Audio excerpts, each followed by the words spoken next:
Fala, torcedor rubro-negro. Bem-vindo ao canal de notícias do Atlético Paranaense. Mas antes, não se esqueça de se inscrever no canal, curtir e comentar o vídeo. Vamos às notícias. Fernandinho segue fora há 4 meses, sem anunciar aposentadoria. O futuro dele no Furacão é incerto, com clima tenso nos bastidores após críticas de Petraglia. No fim do vídeo, confira a escalação do Atlético, com Leozinho de volta, Dudu fora por lesão e Esquivel reforçando o time. Fica até o final e comenta: Fernandinho deve voltar? Torcedor rubro-negro, hoje o assunto não é só sobre tática, nem sobre o próximo jogo. É sobre legado. É sobre um nome que carrega a alma do Atlético Paranaense. E esse nome é Fernandinho. Já são mais de 130 dias sem vestir a camisa do Furacão. Seu último jogo foi em 8 de dezembro de 2024, na amarga derrota por 1-0 para o Atlético Mineiro, que selou o rebaixamento do clube para a Série B. Desde então, silêncio. Nenhuma palavra oficial. Nenhuma entrevista. Nenhuma foto de treino. Apenas especulações e um vazio enorme no meio de campo e no coração da torcida. A resposta está longe de ser simples. O jogador de 39 anos não tem contrato com nenhum clube neste momento. E como a janela de transferências do futebol brasileiro está fechada até junho, ele só pode assinar se estiver livre, o que ele está. Ou seja, ele poderia voltar a qualquer momento, mas não voltou. E é aí que começam as perguntas. Algumas internas, outras abafadas pelos bastidores. Petraglia, presidente do clube, teria responsabilizado Fernandinho pelo rebaixamento.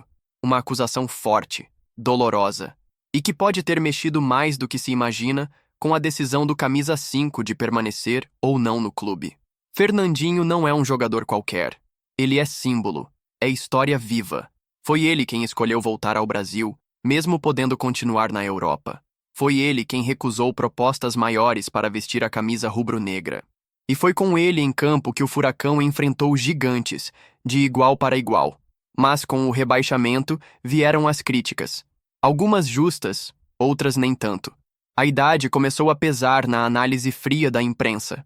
Houve quem dissesse que ele já não aguentava mais correr, que não acompanhava o ritmo do jogo, que atrapalhava mais do que ajudava. Mas a verdade é que, em muitos momentos, Fernandinho foi o único que tentou puxar o time pela fala, pelo exemplo, pela postura. Nos jogos recentes da Série B, o meio-campo do Atlético sente falta de liderança. Falta voz, falta imposição. Falta aquele jogador que, com um olhar, muda o comportamento do grupo. E a torcida sente. A cada nova escalação sem Fernandinho, a pergunta volta aos comentários, aos fóruns, às arquibancadas. Cadê ele? Será que foi uma decisão dele?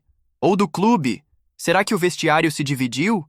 Ou será que existe algo mais profundo, algo pessoal, velado, que ainda não veio à tona? Fontes próximas indicam que o clima entre Fernandinho e parte da diretoria azedou após o rebaixamento.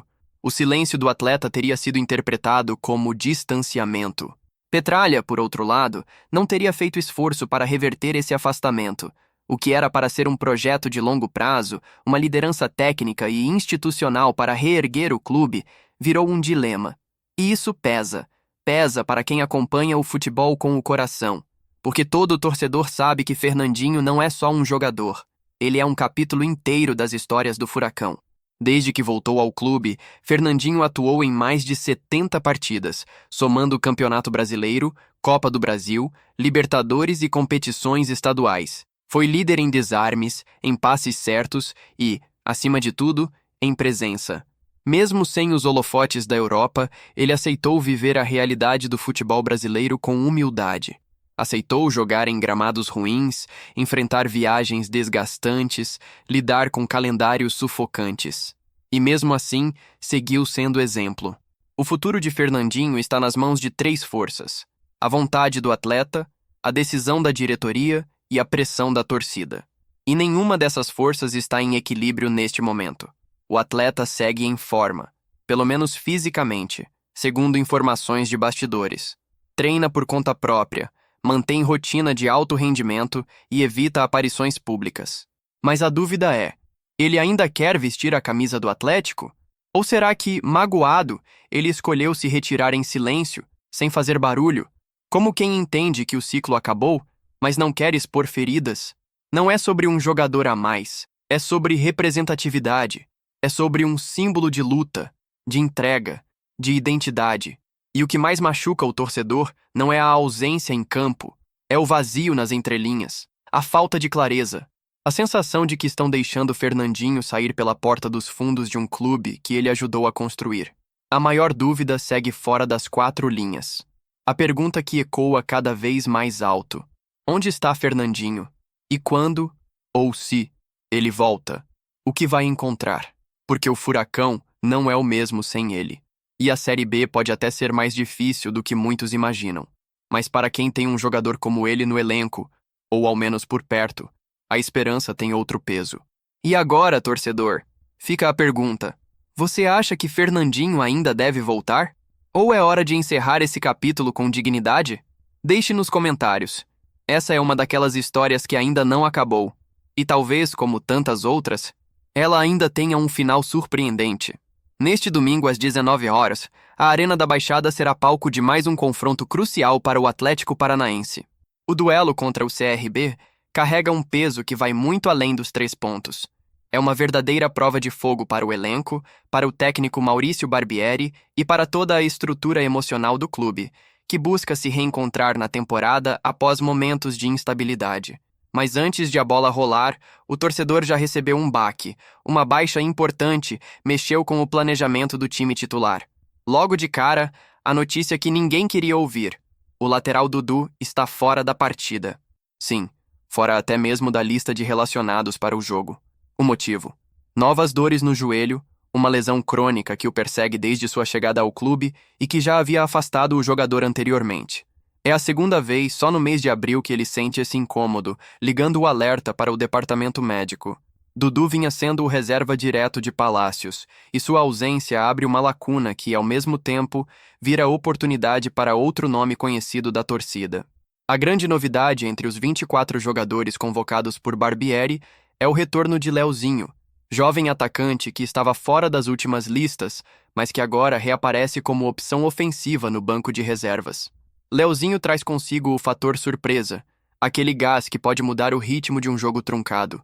A torcida conhece sua velocidade, sua entrega e sua capacidade de quebrar linhas, e espera que ele possa ser uma peça-chave, mesmo que entrando no segundo tempo. Ainda na lista de relacionados, uma mudança discreta, mas relevante, aconteceu no setor defensivo. O zagueiro Arthur Dias ficou de fora da convocação, sem maiores explicações oficiais. Isso indica uma possível priorização por outras opções no banco, ou até mesmo uma movimentação estratégica de Barbieri, que quer um grupo mais leve e ágil para lidar com o estilo de jogo do CRB. Mesmo assim, a dupla titular de zaga, Abraão e Léo Pelé, está mantida, dando sequência ao entrosamento defensivo que o time vem tentando construir. Quem também volta a ganhar destaque é o argentino Lucas Esquivel. Após um período de recuperação física e ausência nos jogos, ele retornou aos gramados contra o Cuiabá e agora está totalmente recuperado. O lateral esquerdo treinou normalmente durante a semana e, segundo fontes internas, está à disposição para iniciar a partida como titular. Uma ótima notícia, principalmente considerando a necessidade de velocidade e marcação pela ponta, áreas onde Esquivel se destaca.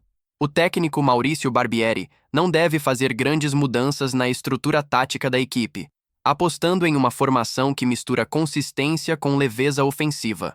A provável escalação conta com goleiro, Micael, lateral direito, Palácios, zagueiros, Abraão e Léo Pelé, lateral esquerdo, Lucas Esquivel, meio-campo, Raul, Felipinho e Bruno Zapelli, ataque, Luiz Fernando, Velasco e Allan Kardec. Esse trio de ataque une juventude, experiência e talento. Luiz Fernando, mesmo enfrentando um jejum de gols, segue como aposta pela movimentação e presença na área. Velasco vem se mostrando cada vez mais participativo, e Kardec traz o fator veterano para o comando de ataque. O elenco treinou na manhã de sábado com foco total na parte tática e nos ajustes de posicionamento. Foi um trabalho intenso, com ênfase em simulações de jogo, marcação sob pressão e recomposição defensiva. À tarde, os jogadores foram liberados para descanso, retornando ao CT do Caju à noite, onde já iniciaram o período de concentração total para a partida. A ordem dentro do clube é clara: máxima seriedade e comprometimento com o resultado. O clima nos bastidores é tenso, mas também de esperança e mobilização. Após resultados irregulares e cobranças crescentes da torcida, a diretoria sabe que precisa de uma vitória não só para pontuar, mas para reacender a confiança do grupo e principalmente da arquibancada. Jogar na Arena da Baixada é um trunfo e o apoio da torcida pode ser decisivo. A missão é clara: vencer o CRB, somar 3 pontos e começar a reconstruir o caminho rumo à elite do futebol brasileiro. A Série B é longa, dura, implacável com quem vacila. E o Atlético, mesmo pressionado, ainda está vivo, forte e com margem para recuperação. O CRB não vem para passear. É um adversário que também vive altos e baixos, mas que tem se mostrado perigoso em contra-ataques. O Furacão, por sua vez, precisa equilibrar ousadia com responsabilidade. Dominar a posse de bola, criar chances reais e ser efetivo nas finalizações será fundamental. A torcida já sabe. É dia de apoiar do primeiro ao último minuto. Cada dividida, cada chute, cada escanteio precisa ser jogado junto. Time e torcida como um só corpo. E aí, torcedor rubro-negro? Qual sua expectativa para essa partida? O Atlético vai dar a resposta que todos esperam ou vai continuar devendo na Série B? Deixa seu palpite nos comentários, ativa o sininho e segue com a gente para mais informações do Furacão. E aí, torcedor, curtiu a notícia? Deixe seu comentário abaixo e fique atento ao nosso canal, pois aqui você tem todos os dias notícias do nosso Furacão.